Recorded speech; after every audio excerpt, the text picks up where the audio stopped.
Hello, Nebraska, Lincolnites, wherever you come from. We have a great program here for you today. We have a long version of this video for your education that's over 60 minutes. This is a shortened 20-minute video just to give you the basics to understand what's going on. What we're talking about today is the Lincoln-Lancaster County Welcoming and Belonging Strategic Plan. Please Google, look it up, read it. This is the radical transformation of the city of Lincoln with an ultimate plan to change Nebraska. And my guest today is Dan Beardorf. And Dan and I met in Grand Island in a policy debate. And at that time, I said, this is an intellectual horse I gotta learn more about. And Dan and I have gotten to know each other through the years. He brought this to my attention. I think he's the #1 expert on this plan in the city at this time. And our goal is to educate Lincolnites with what they're trying to do to change the culture, hurt the social safety net, in particular schools, healthcare systems that will really be impacted. And they want to bring, to retrain you, the citizen, in how to think. This plan is introduced by the mayor. It's also introduced by Commissioner Deb Schor, and it's supported by the county commissioners, which includes Deb Schor, Christy Yoakum, which is very passionate about this. She comes from Appleseed, Sean Flowerday, Roma, as well as Rick Vest. So we're going to get into what the county commissioners and mayor are trying to do with our city. So without further ado, I'm sorry for the long introduction. Dan, welcome. Thanks very much. I really appreciate it, Todd. Like you said, we did a longer version of this to explain lots of things about the program and the plan. Definitely look it up. It's again called the Lincoln-Lancaster County Welcoming and Belonging Strategic Plan, and it's quite controversial. I think it should be more controversial. It was introduced in March, the last day of March, and what brought it to my attention was they talked about stakeholders that were involved in developing the plan, and the media presented the plan as if it was a response to the Ukrainian crisis and Ukrainian refugees. It has nothing to do with that. It has to do with open borders that the Biden administration is working to bring in right now about 7,000 immigrants a day. The Biden administration estimates that 18,000 a day will come in after they end Title 42. Other estimates are much higher. So 18,000 immigrants a day would be about 500,000 illegal immigrants. But some people are estimating up to 1 million a month. 500,000 a month, or 1 million a month of illegal immigrants coming up through the southern border.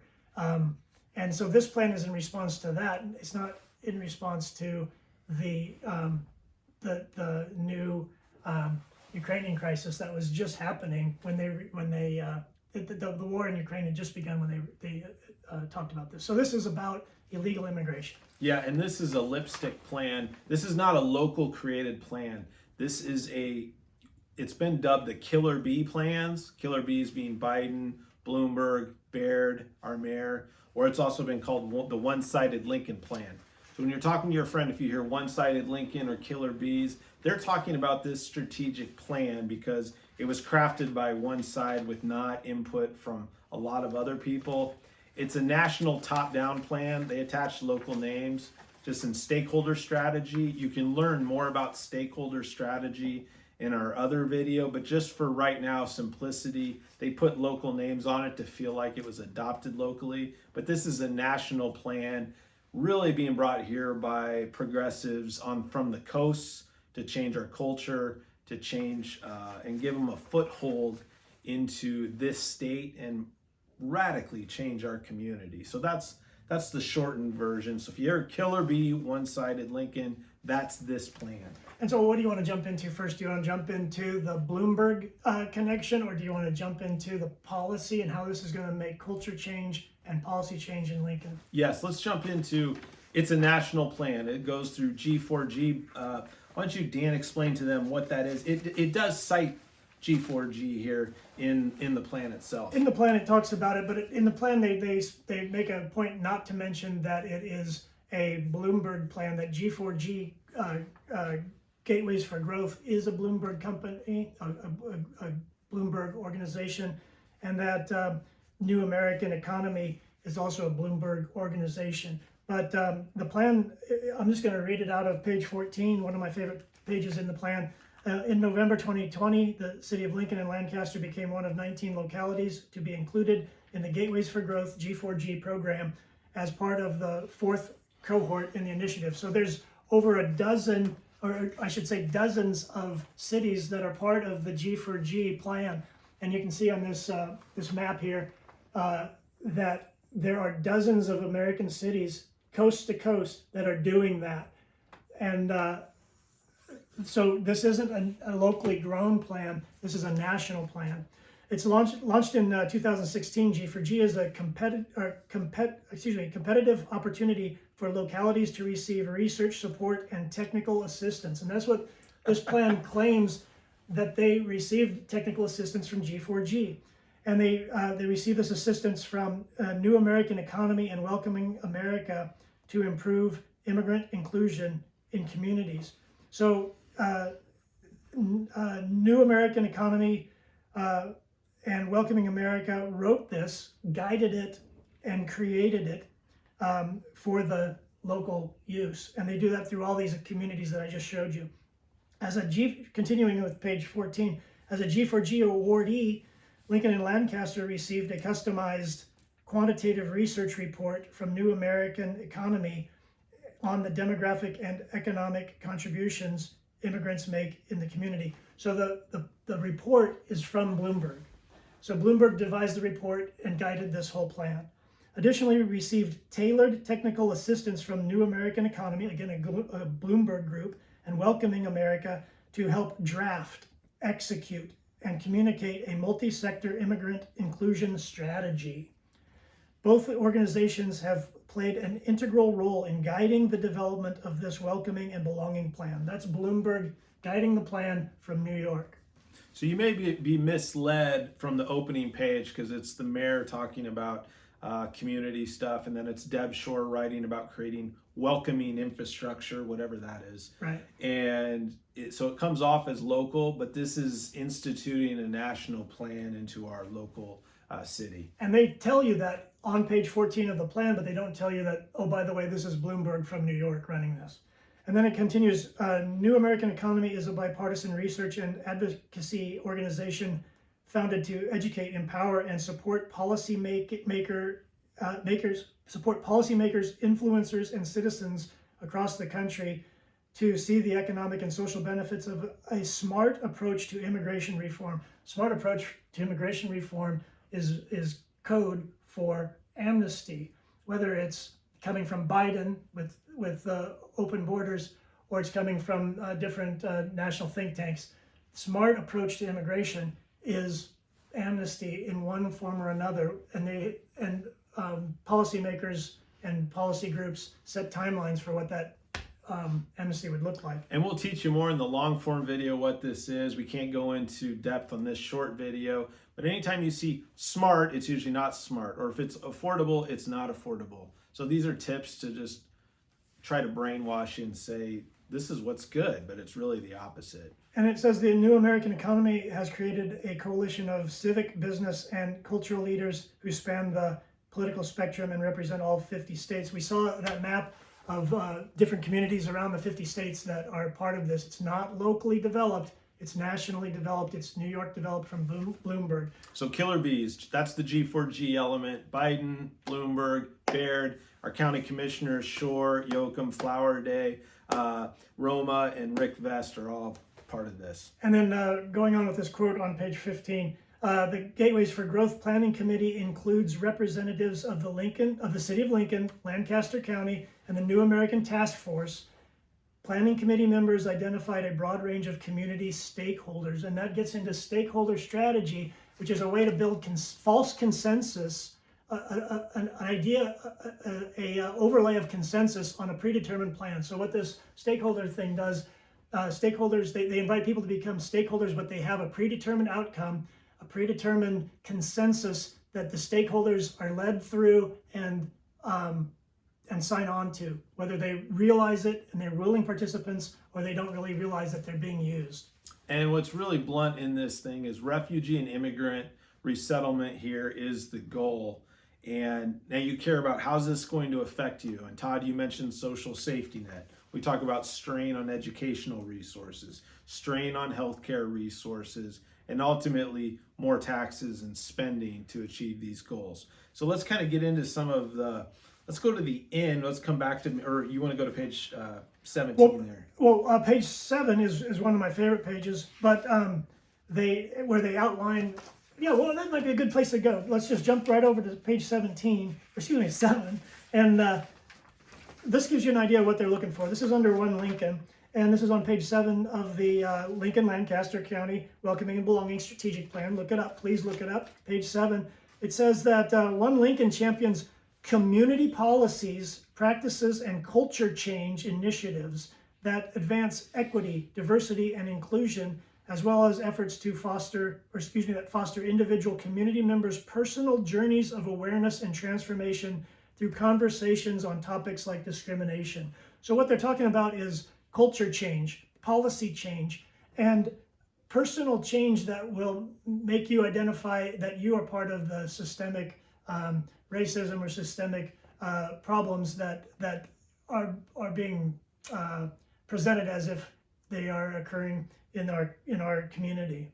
One Lincoln recognizes that we create transformed, inclusive new realities by becoming transformed, inclusive people. So it's kind of a browbeating, it's kind of a culture change, re-education, struggle session type of plan they have for Lincoln to browbeat us and push us and make us participate in public confessions to change our culture so that we can accommodate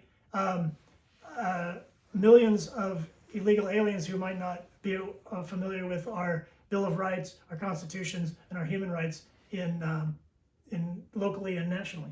Yeah, and don't be guilt tripped. We know we're already inclusive. We're tolerant people. We're not racist. That's how they're going to attack you. But again, it's about changing the culture.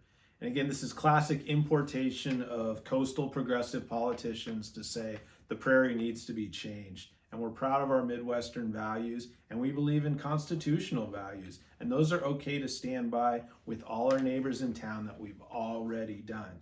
But again, they want to fund implicit bias training, yes, because the citizens aren't up to speed. And by the way, they never talk citizens, they talk residents. Because they want to give residents, illegal, legal, whatever, the rights that we already have or the privileges we already have. Well, they talk about long-term residents and new residents as if, so that's a way of bypassing the electorate, bypassing the citizenry, and making new standards of residency so that all residents need to be respected. But remember, the Bill of Rights and the Constitution, the Bill of Rights it's human rights. Those are rights that every human should have. And then we need to defend those. And continuing on page 7, it says, One Lincoln, this is their policy, One Lincoln promotes the well-being of every resident through affordable housing initiatives, tenant assistance, and policies and programs to ensure healthy outcomes for children and families. So they're going to make policies and changes and programs to ensure outcomes. And this is part of the Marxist model to bypass rights and responsibilities and to go right into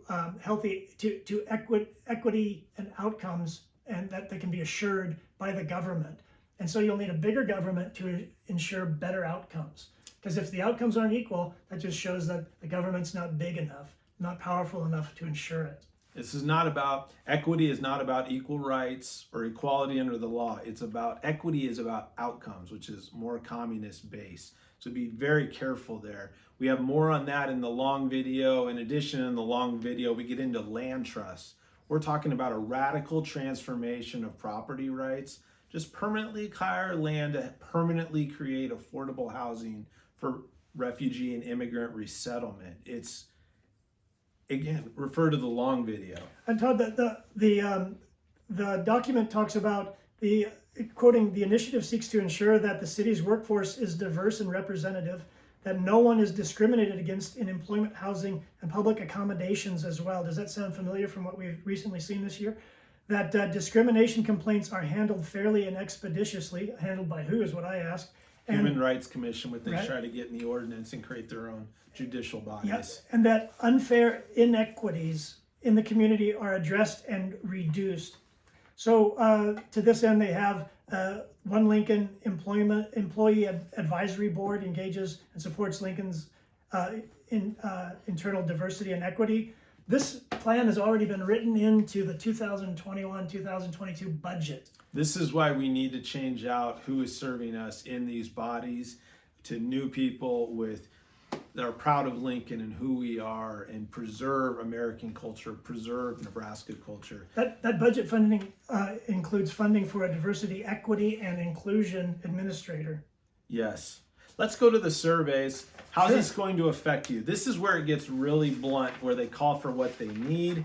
Again, refer to the long video.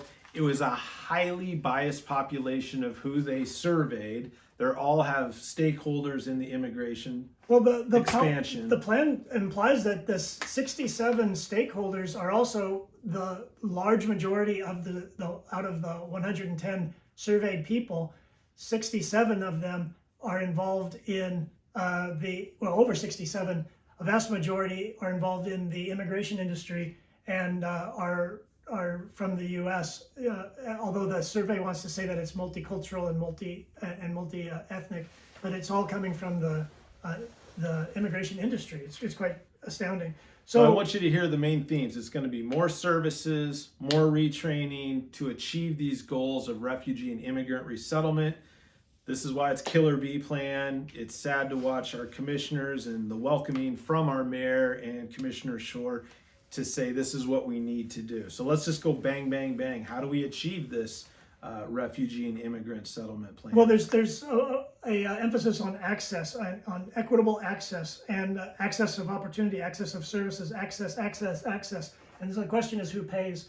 The plan says that the Bloomberg organizations will pay some, but of course it'll be also through taxes. But it'll be money coming from the coast, from Bloomberg, but also money coming from you and from me. So it's some of the challenges that stand in the way of this goal. It would be cultural barriers, language barriers, and institutional exclusion. So they're implying systemic racism, types of things that that would violate your rights to expression and thought and freedom of speech, and also just to imply that there is that type of thing, which isn't proven. Were there some specific topics that you wanted to get into? Well, I'm just fascinated by this. It's like, why do civic engagement, community connections for refugees and immigrants look like? Civic leadership and eligible voting. So they're moving right into eligible voting. They want to change the voting policies so that What challenges stand in the way? Exclusion, lack of cultural and civic education. What are the ideas to support these goals? Increased access to resources and services. Again, more services, make opportunities more accessible. There's your accessibility line. And then look at the plan on page 19 and page 21. They talk about changing and educating teachers, public servants, police officers, making promotions and hiring and staffing primary importance and priorities will be put on their cultural education, and if they toe the line with these cultural re-education plans. Yeah, because they say what challenges, page 30, stand in the way of achieving the goal. Language and cultural barriers, institutional barriers, bias and discrimination. Therefore, you're implicitly biased. You need to be retrained. Your ideas to support the goal. Increased funding for programming, more taxes. So I can go on and on. The key things, I'm going to say it again, log on and read the plan for yourself. This short video is not to be all encompassing. We do have a longer form video for your education. But you need to read the plan, you need to know who supports the plan, and you need to change out your elected officials. This is very radical for Lincoln and Nebraska. So with that said, any other last points you want to make? It's radical changes. The whole plan talks about policy change to affect culture change. And it's not just about accommodating and being welcoming. It's about changing the local culture. So be careful and It's about changing. Look at the plan. Yeah, I'm sorry to interrupt. Changing culture. And to do this, you need either more taxes to provide the services, or if taxes stay the same, you're going to see a dilution of the effectiveness of your schools, the dilution of the effectiveness of your health care, and other damages to the social safety net. We can't have this. We're pro-legal immigration. We're pro taking care of we the people of the United States, and to promote their general welfare as called for by the Constitution, and to make sure that our citizens have a good quality of life in Lincoln. Well said. We'll see you soon.